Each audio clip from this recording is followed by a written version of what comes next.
Hello, Hello, this is Natalie with your local health department. I'm looking to speak with Nicholas Johnson. Is this he? this is Nick. I'm sorry, can you please state where you were calling from again? I have terrible cell phone service where I live and I couldn't hear you. Let me move to a window and see if I can hear you more clearly. Hi, Nick. This is Natalie with your local health department. I wanted to talk with you about some sensitive medical information. Can you hear me more clearly now? Yes, this is much better. Before I can speak with you about this sensitive medical information, will you please confirm your date of birth? I'd like to, but the news said people were getting scam calls. I'm a little hesitant. I recognize that concern and have heard similar news reports. I want to confirm with you again. I am from your local health department and I have been provided this sensitive information from the Ohio Department of Health regarding COVID 19. All right, I suppose we can verify my birthday. It's February 10th, 1971. But I won't have to give you any more personal information then, right? I'm not giving my social. Thank you for confirming your date of birth. I wouldn't need you to confirm your social security in order to proceed with our call. I'm wondering what you've heard regarding the results of your COVID 19 test. Well, my doctor called me earlier and told me I tested positive. I feel perfectly fine though. I'm glad to hear you're feeling good. My job is to provide you with the most recent CDC and Ohio Department of Health guidelines regarding COVID 19. These include some resources in case you start feeling sick and ways to help stop the spread while you are infectious. This conversation should last about 20 minutes. Do you have some time to tell me a little about your symptoms and go through those guidelines with me? I suppose we could go over some of that. I do have to be at work here in a little bit though. Thank you for taking the time. I'm glad we could talk before you needed to be at work. What do you do for work? I'm a mechanic.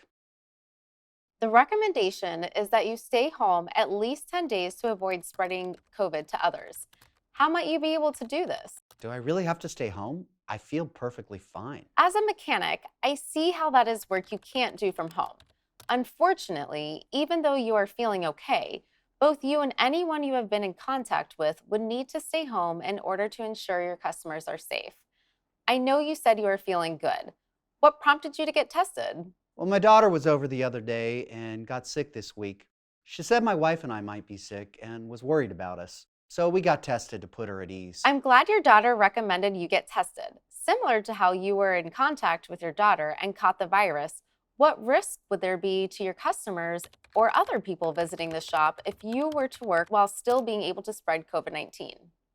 We could keep them away, but is it really necessary if both me and my wife are fine? I'm not coughing or anything. It's a good thing you both know before either of you got ill or spread it to someone in your lives. Tell me a little about the plus sides to staying home for 10 days. There are no plus sides right now. I'm a mechanic at my own shop. Just me and my wife work there. She runs our books and sets up all our customers. Our insurance wouldn't kick in for at least a couple weeks, so I really need to work. It's great that you and your wife are feeling okay, but COVID 19 affects people very differently. Even though you are feeling okay, it's spread through respiratory droplets just from normal breathing and talking. What effect would it have on your business if a couple of your customers got COVID 19 from you? Well, that probably wouldn't look too good. I suppose you have a point. And it's possible that COVID 19 might affect those customers a lot more severely than you and your wife have been affected so far. I'm glad you see there's a benefit to staying home. The guidelines from the CDC is for you both to stay home for 10 days with no contact to other people. This would mean staying at home, having groceries delivered, and not having anyone over unless there's a medical emergency. Do you think that is something you can accommodate? Okay, I know this is important, and I definitely do not want to get anyone else sick. I believe we can make the necessary accommodations.